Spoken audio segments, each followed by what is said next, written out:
A rider I've never met left a line in the comments that I haven't been able to shake. 10 years of riding left, he said, and I'll never stop. If you ride, you know exactly who this guy is because you've probably said some version of it yourself. Gloved hands resting on the handlebars, the engine idling underneath you. They'll pry it out of my cold, dead hands. I'll ride till the wheels fall off. So let me tell you about a man who took that idea about as far as a human being can take it. His name is Leslie Harris. He's from New Zealand.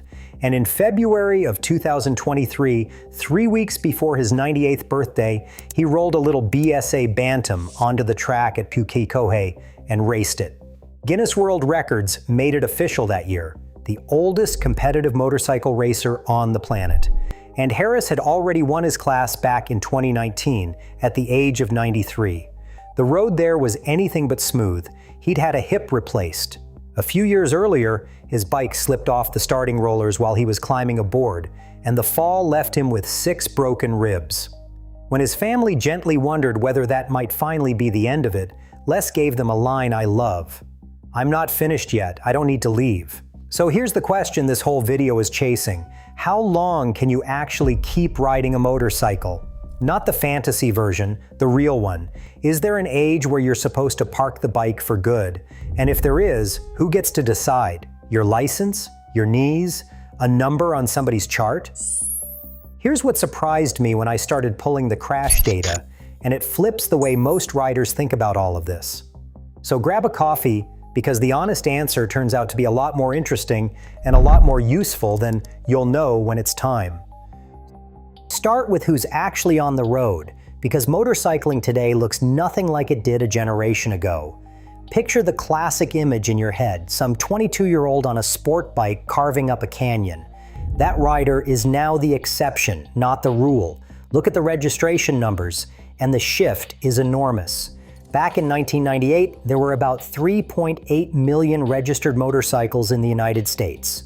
By 2013, that number had climbed to 8.4 million, a jump of 116% in just 15 years. And almost none of that growth came from young riders. It came from people 40 and older walking into dealerships and riding out on new bikes. You can see the same thing in the age of the average owner. In 1985, the typical American motorcycle owner was 27 years old. By 2003, that had climbed to 41. By 2012, it was 48. And by 2018, the middle of the pack had pushed to 50. The center of gravity of this entire hobby drifted out of the college parking lot and into the suburban garage with a Harley or a Goldwing sitting in it. A whole generation rode when they were young, put the bikes away to raise families, and then came roaring back with money in their pockets and a big touring machine on the driveway. Which means if you're watching this and you're somewhere north of 45, you are not some edge case clinging on past your time. You are the mainstream of American motorcycling right now. The guy on the cruiser at the gas station, the couple on the matching adventure bikes loaded for a trip, the retiree riding a Goldwing coast to coast. This is who rides now, and that's exactly why this question has teeth. When the biggest block of riders on the road is middle-aged and up, how long can you keep going stops being a thought experiment. It becomes the single most personal question in the sport. So the natural next move is to look at the safety data and see what it says about riders your age. And that's where things get genuinely strange. Here's the number that gets quoted in every article about older riders, and on its face it is genuinely alarming. Go back to 1975. Riders 50 and older made up just 3% of all motorcyclist deaths in the United States. A rounding error. The people dying on motorcycles back then were overwhelmingly young. Riders under 30 accounted for 80% of all motorcyclist fatalities. Now run the tape forward. By 1997, that 50 and older share had climbed to 14%. And by 2024, according to the Insurance Institute for Highway Safety, riders 50 and up accounted for 31% of all motorcyclist deaths, nearly a third. Over that same stretch, the under 30 share collapsed, from 80% down to 33%. The two lines on the graph basically swapped places. The riders dying on American roads got old. If you stop right there, the conclusion writes itself, and plenty of people have written it. Older riders are dying in huge numbers, so getting older must make you a dangerous rider. So the responsible move is to hang it up before you become a statistic. It feels airtight. The graph is right there in front of you. But it's wrong, or at least it's badly incomplete, because a share of deaths is not the same thing as a risk of crashing, and mixing up those two ideas is where almost everyone runs off the road on this topic. Part of that rising share is just the demographic story from a minute ago. Flood the roads with millions of older riders, and more older riders are going to die, the same way a town that doubles in size sees more of everything.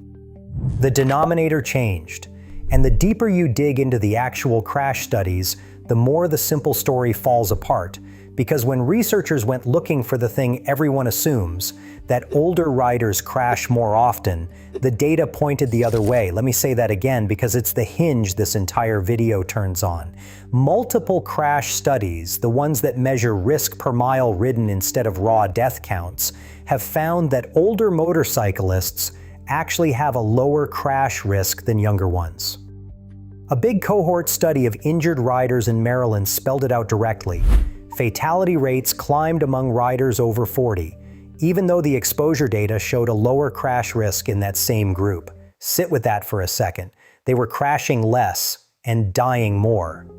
If you've been riding for 3 decades, this probably doesn't shock you because you can feel it in how you ride. The young version of you rode like the road owed you something. You chased the red line, you split lanes you had no business splitting, you rode home from the bar you should have walked away from. The riders dying young are dying in a very particular way.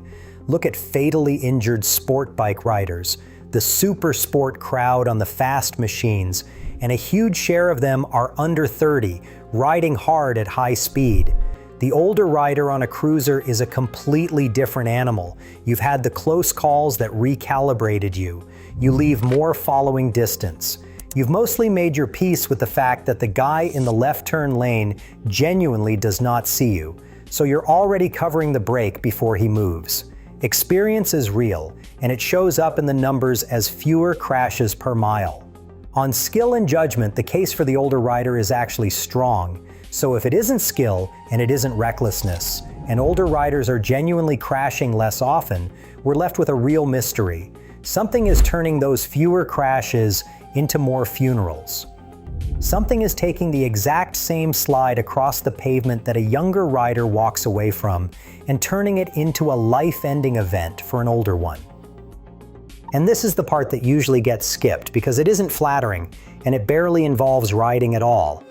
The thing that ends most riding careers comes down to the body on the bike, and what that body does in the half a second after everything has already gone wrong, when the rider and the asphalt finally meet. That is the real mechanism.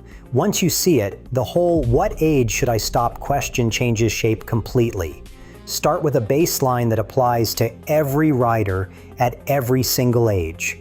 Riding a motorcycle is, mile for mile, staggeringly more dangerous than sitting in a car, and it has nothing to do with the rider.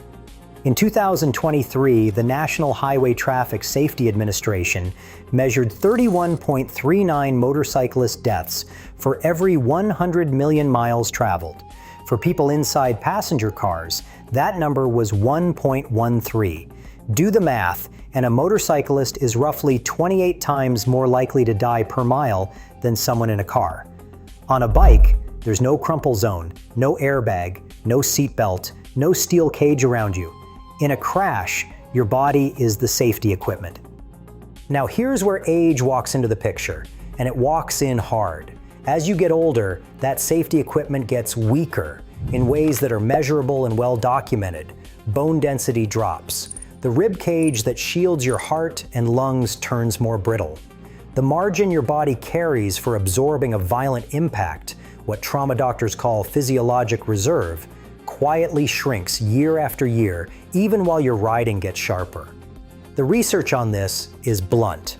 A study out of Brown University, published in the journal Injury Prevention, found that riders 60 and older were about 2.5 times as likely to be seriously injured in a crash as younger riders.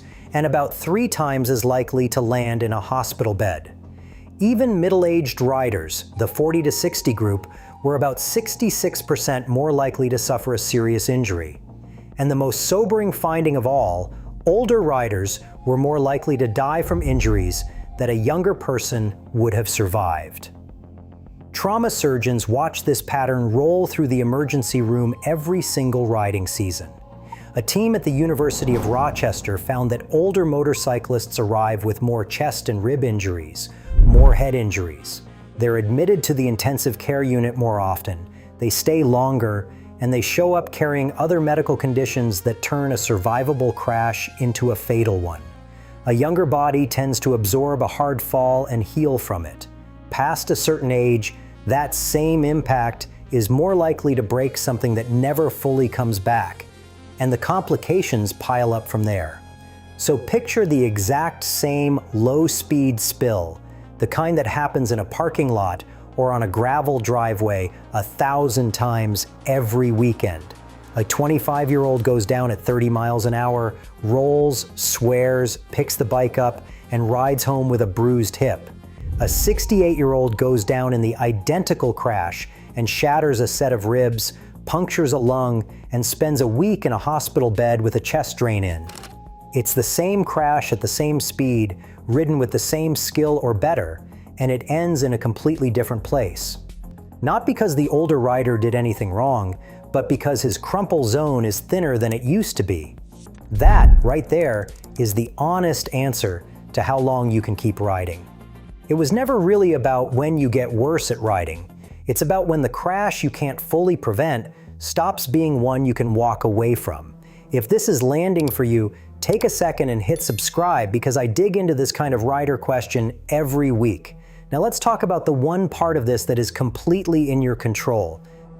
Because there's a second half to the older rider story, and unlike your bone density, this one you can actually do something about. A lot of the riders getting hurt aren't lifelong motorcyclists who never got off the bike. They're returning riders, guys who rode a little 400 cubic centimeter bike in their 20s, sold it when the first kid arrived, and then at 55, with the mortgage paid and the kids gone, walked into a dealership and rode out on something enormous. And here's the mismatch that keeps landing people in the hospital. The skills faded during those 25 years off the bike because muscle memory doesn't keep for free, but the machine got dramatically bigger. The lightweight 400 cubic centimeter bike of their youth became an 1,800 cubic centimeter touring bike or a big cruiser weighing more than 800 pounds. The crash research picks this up clearly. Older riders are more likely to be on large displacement machines, and the injury risk tied to those engines with 1,000 cubic centimeters or more climbs faster for older riders than for younger ones. They're also more likely to crash out on higher speed rural highways, where the roads are fast and the nearest emergency room is far away. So you've got a rider whose reflexes have quietly eroded, sitting on more motorcycle than they've ever handled in their life, on the exact roads where a mistake carries the highest price. That's not a knock on returning riders. Coming back to the sport after decades away is one of the best things a person can do for themselves. But climbing back on and treating your body and your skills like they froze in 1990 is where a lot of these stories go wrong. The fix here is simple, and it works at any age. Take a weekend refresher course at a local range. Pick that first bike back around your honest current ability rather than the dream bike from a poster. Rebuild the muscle memory on purpose in an empty parking lot instead of assuming it all survived the years off. Which brings us to the part of this you actually get to steer, knowing what's really changing and watching it like a dashboard. Because aging on a bike is gradual. It doesn't hit you all at once the day you turn 65. It works more like a set of specific dials, each one drifting a little at a time, and the job is to read them honestly instead of pretending they don't exist. The Motorcycle Safety Foundation actually lays these out. The one that surprises people most is vision. Somewhere between 40 and 50, visual acuity starts to slip. Your eyes take longer to adjust between light and dark. They get more sensitive to sun glare and the headlights of oncoming traffic at night, and your night vision quietly fades. For a rider scanning a dark two-lane road for a deer or a pothole, that is not a small thing. Then there's reaction time, which lengthens gradually as the years go by. On a motorcycle, a fraction of a second is the entire distance between a near miss and a hospital bed. Strength and flexibility fade too, and that one hides in plain sight. The ability to turn your neck far enough to do a proper shoulder check before a lane change. The grip to haul a heavy bike upright off its side stand. The core to hold a riding position for 200 miles without going numb. Those are riding skills, and every one of them is quietly physical. Here's the healthy way to hold all of this. Treat each of those changes as a gauge on your dashboard. It's something to watch and manage as you ride, the same way you keep an eye on your fuel or your tire pressure, and you don't have to watch the gauges alone. One of the most reliable early warnings doesn't come from a doctor at all. It comes from the people who ride with you. If a buddy mentions you seemed slow to react to something on the last ride, or your partner notices you fumbling with things around the house you used to do without thinking, that's real data. Don't wave it off. Listen, and pay attention to the emotional gauge too, because it's the one riders ignore the hardest. After a genuine close call, a lot of riders feel their confidence crack. If the ride stops being freedom and turns into 200 miles of white-knuckle dread, pay attention to that. That's your own head handing you information the odometer never could. So, after all of that, what's the actual answer? How long can you keep riding a motorcycle? The answer is that there is no magic number, and anyone who hands you one is selling something. Ask the riders and the trauma doctors who study this, and they land in the same place. There is no age on a chart that says stop. There's only honest self-assessment of the things that actually matter: your reflexes, your vision, your strength, your balance, your nerve, and a willingness to build around them instead of pretending they're frozen in place. And building around them is the whole game, because the riders who go the longest are the ones who bend. They drop from the 800-pound touring bike down to something lighter and lower. They can actually hold up at a stoplight. They stop riding at night and stay off the interstate at rush hour. They take the refresher course they're convinced they're too experienced for. Some of them add a third wheel, a trike, or a sidecar rig, and keep the wind in their face for another decade. None of that is quitting. That kind of honest adapting is exactly what keeps the answer to when do I stop as far down the road as possible. Which brings us back to Harris, who set that Guinness record on a BSA Bantam at Pukekohe at the age of 97, kept modifying the bike to fit a body that had shrunk with age, and was still lining up to race right past his 100th birthday in early 2025. And he's not alone out there. Gloria Struck, one of the original motor maids, rode deep into her 90s, turned 100 in the summer of 2025, and that same year the Sturgis Rally named her its Grand Marshal. Back in 2014, over in Wisconsin, a rider named Chester Zawalich was still giving sidecar rides on his Harley at the age of 100. These riders didn't beat time. Nobody beats time. They just refused to hand the bike over one single day sooner than the honest math demanded. So that rider in the comments, the one with 10 years left who swears he'll never stop, he might be right about that. He also might be selling himself a little short. Because whether it turns out to be 10 years or 30 has almost nothing to do with the number on his license. It comes down to whether he's brave enough to read the gauges, honest enough to believe them, and humble enough to bend a little before the road makes him. Ride like that, watch the dashboard, adapt without shame, and you'd be amazed how long the road stays open in front of you.